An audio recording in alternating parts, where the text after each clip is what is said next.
had a fire blowing out of this front window, out of the front door. We could see inside it was fully involved. Firefighter Byers and I kicked the front door. When we kicked the front door, it drew the fire straight towards us. We pretty much knew it was a bedroom on the right-hand side. H164, medic 163, and the rehab respond to a alarm fire. 17, over Prairie Road. It's going to be right next to 1194. Time out going to be 22. One end fully involved, heavy fire coming out the windows.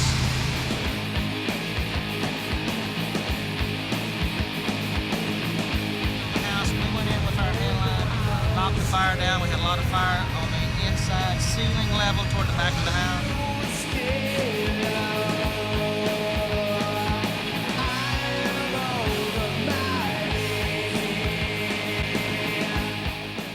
Okay, here you can see this is the public storage facility that's off of Texas Street here in Lewisville. And some of the things that we encounter on these types of fires is, number one, is access into the facility. A lot of these places after hours, the gates are locked and we've got to stop and actually cut our way through the gates. Once inside the gate, then we have to deal with the fact that some of these facilities, the passageways between the buildings are very narrow, and maneuvering our big trucks into position in these facilities sometimes can get kind of difficult. Not only being able to set up where we need to, but also not being too close to the fire so that we don't damage our trucks. Then once we get that accomplished, another thing that we have to deal with is water supply sometimes is limited in these areas. They're working on it. They're working on it right now. Tell him that, Ricky, tell him we're short on water. We're trying to get another link in there, but we still have fire. Get that up there. We got it down at fire. Our hose is dead. As you all know, a lot of these facilities, the doors are made of metal. They're roll-up metal doors, and everybody has a lock on them. So we've either got to cut the lock to get the door open, or we have to take a saw and actually cut the door itself and make a big opening in it.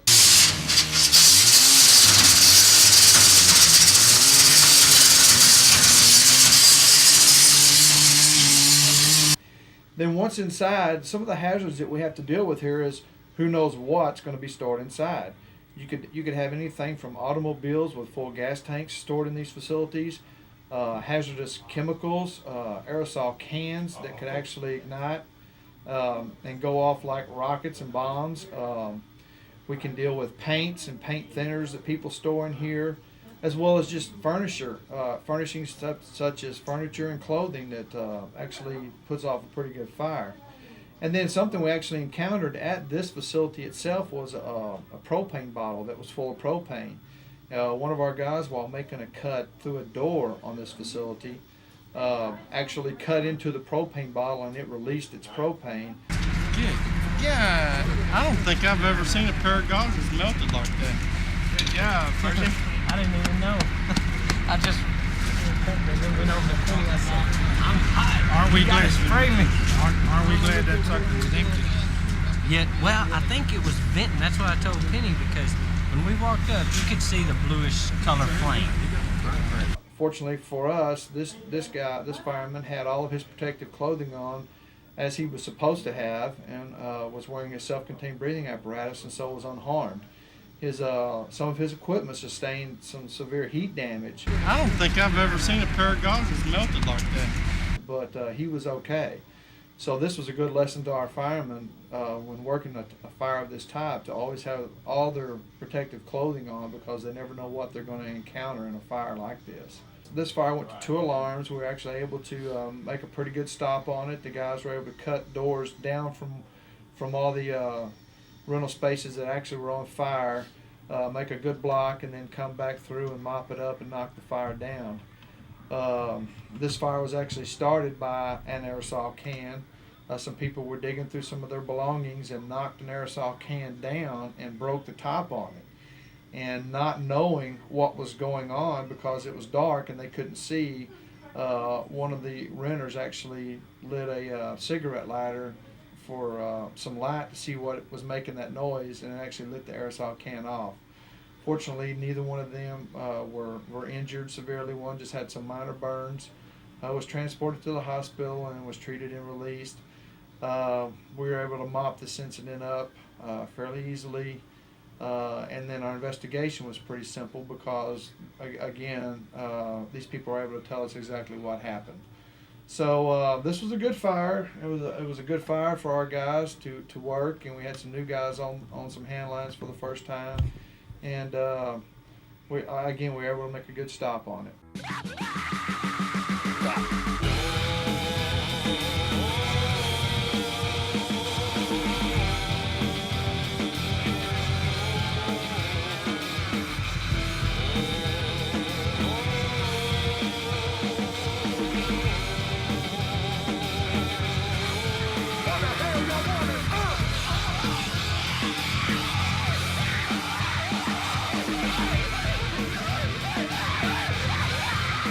This is a 2-story residential structure fire.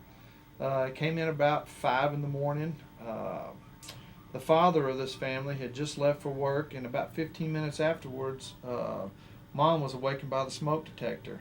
The good thing about this house fire right here is everything that we try to teach and stress during Fire Prevention Week, or in the schools while we're teaching the kids during Fire Prevention Week, this family actually did. This was a great testament for working smoke detectors, because it was the smoke detector that actually woke the mom up and alerted her to the fact that their home was on fire. The one thing that we pointed out to a lot of different people here is the fact that the mom did an absolutely phenomenal job taking care of her family. All the different things we talk about during Fire Prevention Week, during Fire Prevention Month, throughout the year, she did. She took care of her family, made sure she got everybody up and out, and accounted for. Injured herself in the process, but did an absolutely awesome job for her family. When we pulled up, had fire blowing through the front window right here, had fire showing through the rear. Upstairs had a lot of smoke pushing. We also made entry up to the second floor. Not a lot of fire up there, just a little smoky, a lot of steam. The vent crew had already had at least 1 or 2 holes opened up on the roof. They were able to make a quick knockdown, and the outcome of this was really good. Even though the family, again, lost just about all their belongings in the home before we were able to actually knock the fire down, they were all out of the home, made it out safely. Once they got the hole cut and everything lifted inside, looked good, we advanced right on in on it, fixed it up. There goes my hero. Watch him as he goes.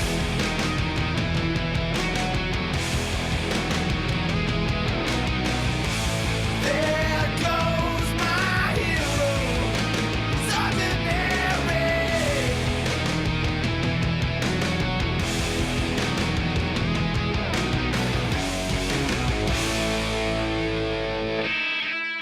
Well, we had a report of a house fire, residential house fire, and we were the first crew in, first engine in. We pulled up, had a lot of smoke showing from the front of the residence. Didn't see any flame at the time, but we had a lot of smoke. When we got on the scene, we encountered a lot of heavy smoke, and it was hard to tell right at first if this was actually an occupied home or not. So our first in crews actually took the line in and started their fire knockdown and search of the structure. And it was quickly determined that this was an empty, unoccupied home. But something that we have to be cautious of, and that's taken for granted that just because the home's empty, there's nobody in there. This happened to be a cool day, and something we have to think about is there could be somebody that forced their way actually into this home and was looking for a place to get out of the weather and get warm. So we still have to make our search of the whole structure and make sure there's nobody in there as we're knocking the fire down. Helped us with the searching on the house. We went in with our handline, knocked the fire down. We had a lot of fire on the inside ceiling level toward the back of the house, and we got the fire knocked down. The truck company came in and did search. Had a second handline, and went real well, went real quick. This roof actually had originally had cedar shakes on it, and then was covered with composition shingles. So we had a little bit of a problem there, overhauling the roof structure, making sure that all the cedar shakes were out underneath the comp. Then our investigators came in, investigated this fire.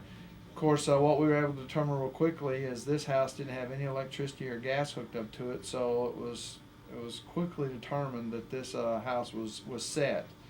Unknown at this time if it was set by just misuse of smoking material or something like that.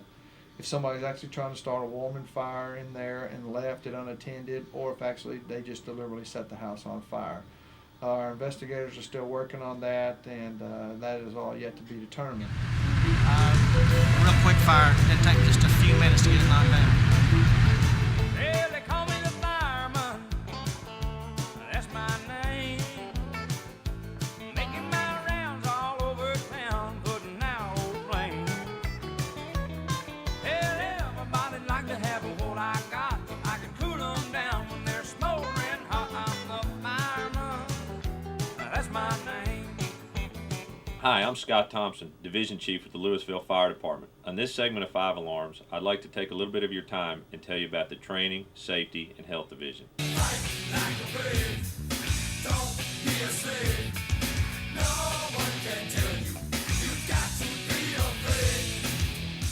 I'm often asked by citizens what's required to become a firefighter. The Texas Commission on Fire Protection requires that a new firefighter complete a 468-hour basic recruit academy. In addition, many go on to be paramedics, which is an additional 1,200 hours. But the training continues throughout a firefighter's career. In Lewisville, we believe we have an obligation not only to our members but to the citizens to provide the best possible training so that quality service is delivered. One of the greatest challenges to training is scheduling. Firefighters work 3 shifts, 24 hours on and 48 hours off. In Lewisville, we try to train 6 days a week, Monday through Saturday, leaving Sundays for makeup. But there's a lot of other activities that must also be considered. For example, firefighters start work at 7 o'clock in the morning. One of the first priorities is roll call. This is a time when the company officers inform their crews on street closures, hydrants that are out of service, and they plan the activities for the day, such as public education programs, training, what the meals are going to be. But they also must maintain their apparatus, their equipment, and their stations.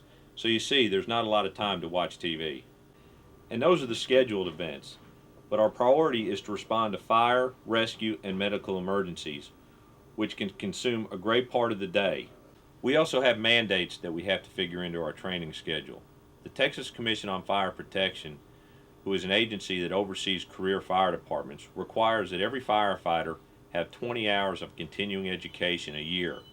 We've chose to exceed that and have adopted the NFPA, National Fire Protection Association, and the ISO, Insurance Service Office standard, which requires 240 hours of training a year, quite a bit more than what's required on the state level. Delivery is generally in the classroom, hands-on training, and then company drills, which are conducted in the firehouse. And finally, we have specialty training. Hazardous materials response, confined space rescue, trench rescue, and high-angle rescue all require special knowledge and special skills using specialized equipment. One last thing I'd like to mention about training is we're very proud and fortunate to just have received a grant here in Lewisville. With this grant, we're fortunate to be able to purchase a flashover simulator. We will be one of 3 cities in North Texas who will be able to provide their firefighters with this critical training. Flashover is an occurrence that occurs on the fire ground, many times resulting in firefighter deaths. With this simulator, we will be able to put firefighters in a flashover condition so that they can see the signs of a flashover. The last thing I'd like to talk about is our health and safety program. This involves a lot of areas, from our protective clothing to the weight equipment at our fire stations for firefighter fitness. I'd like to take you outside now and show you some of those things.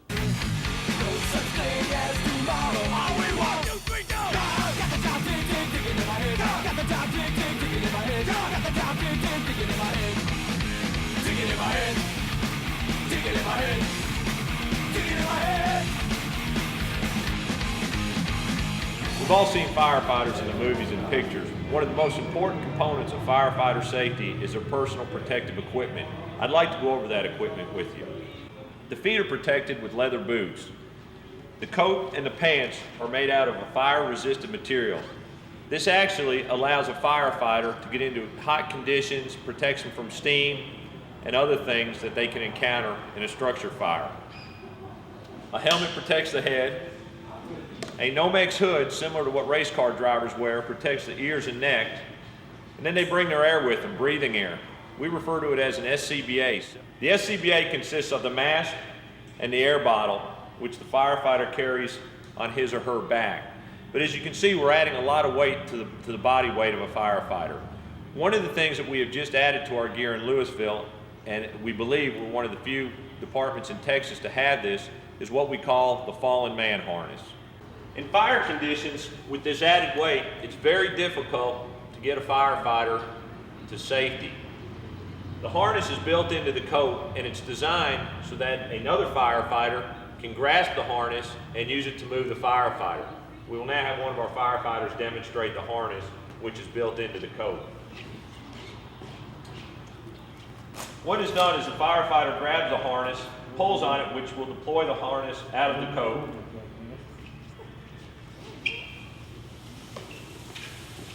Moving the firefighter along the ground until he or she is to safety. Hopefully we'll never have to use this, but if we need it, it's there. Through the windows! Get away! Get away! Get away! Get away! Get away! Spring is here again, and as you know, this is storm season for our area. Each year, we hear of major storms that causing substantial damage in and around the DFW area. And throughout the United States, tornadoes have occurred in every month of the year. Hello, this is Mike Nolan with Lewisville Fire Department. I'm here this afternoon at Station 4.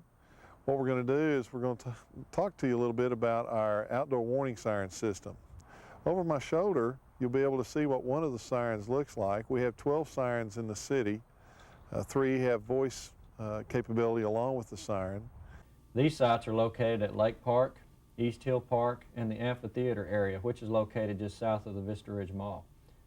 Please remember this is an outdoor warning system and is not designed to be heard indoors.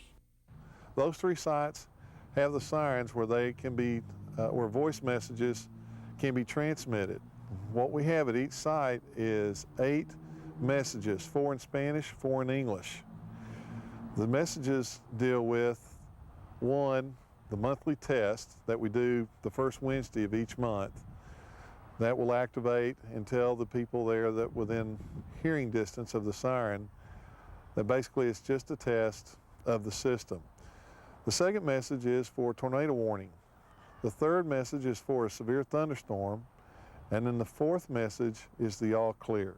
When you hear this system sounding, you will need to seek shelter and tune into a weather source. When we activate the sirens, you're going to hear one of 2 types of sounds.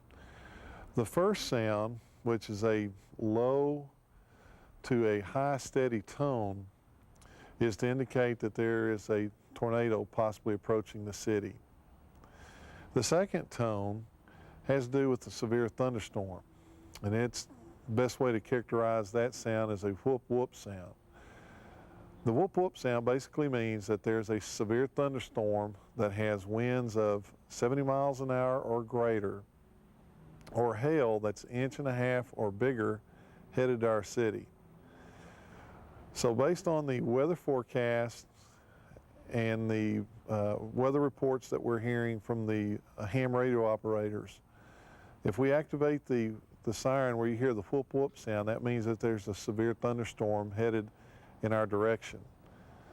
And as with any outdoor warning siren system, the activation of those sirens mean for you, if you're outside, if you hear the sirens outside, it's for you to go inside and turn on your TV or turn on 1620, which is the city's AM radio station, to get information. So the sirens will not necessarily, you may hear them in your house, then again you may not. The purpose of the siren system is for people that are outdoors, to get them indoors in a place of shelter and then start seeking out the information as to what weather event is happening.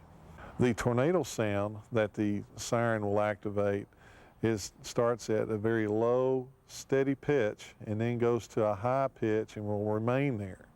The sirens last about 3 minutes is how they're programmed. If we need further activations, then we will do so. We have recently installed an advanced warning satellite system at the Fire Department Emergency Operations Center and in the Battalion Chief's dorm. With this system, we're able to monitor the severity of storm cells and track their path right here at Central Fire Station. It will update information every 5 minutes, offering us the latest possible warning for severe weather. Keep a supply of water, fresh batteries, flashlights, and a transistor radio on hand. Consider all the associated problems that could come as a result of a tornado. Some of these are hail, lightning, flooding, debris, down power lines, and traffic congestion. Seek shelter in storm cellars, interior or center rooms in your home, such as an interior bathroom, and cover yourself with mattress or quilts. The important thing is to plan in advance where your safest location is and be sure that your whole family knows the plan. Let's reemphasize what you should do if you hear the sirens activate. Number one, regardless of whether it's a tornado siren, which is the low to high steady pitch, or the whoop whoop sound, which means the severe thunderstorm is approaching, do not call 911 unless you have an emergency to report. Another thing we'll do when we activate the sirens is we will be on the cable override.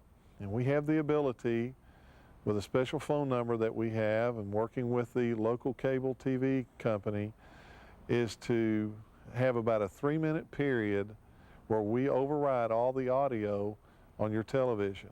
And at that time, we'll try to give you as much information as we can as to why the sirens are activating.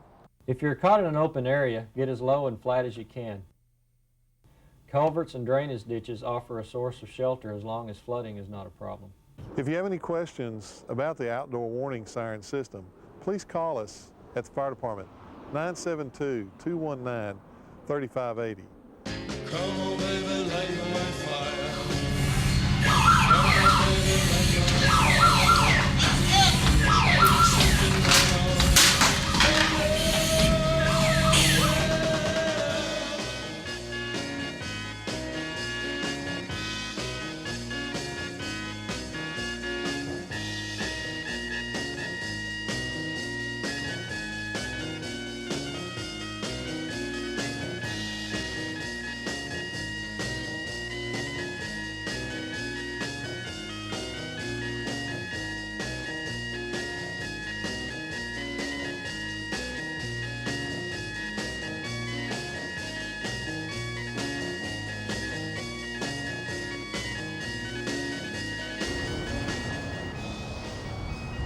Hi, this is Captain Allison from the Lewisville Fire Department, and we're here at Station 4, standing in front of a 1939 GMC pumper.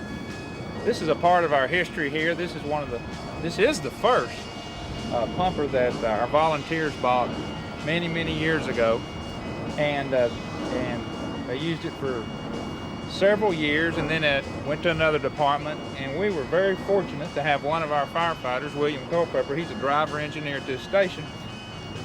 He worked very hard and got this back for us.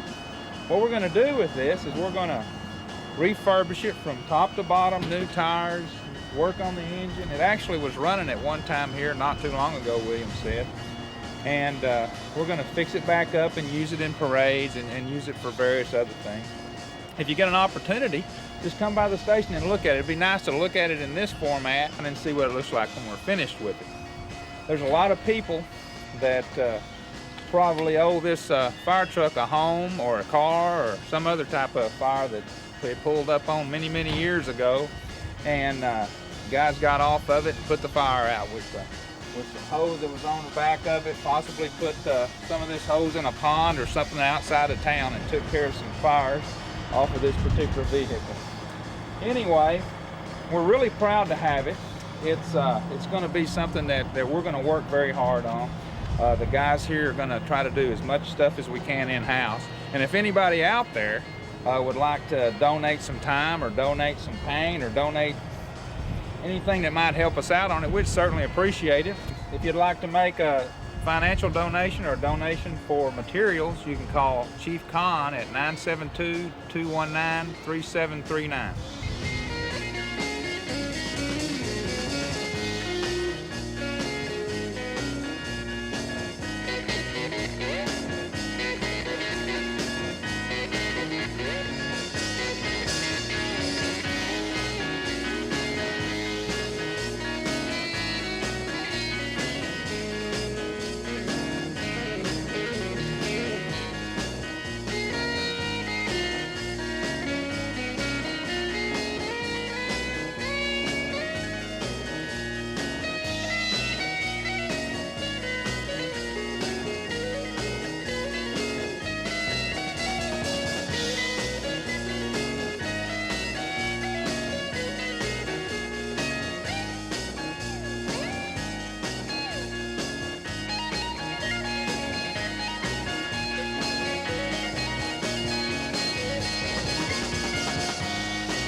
Hi, I'm driver engineer Brian Freed. Thanks for watching 5 Alarms. Until next time, be safe.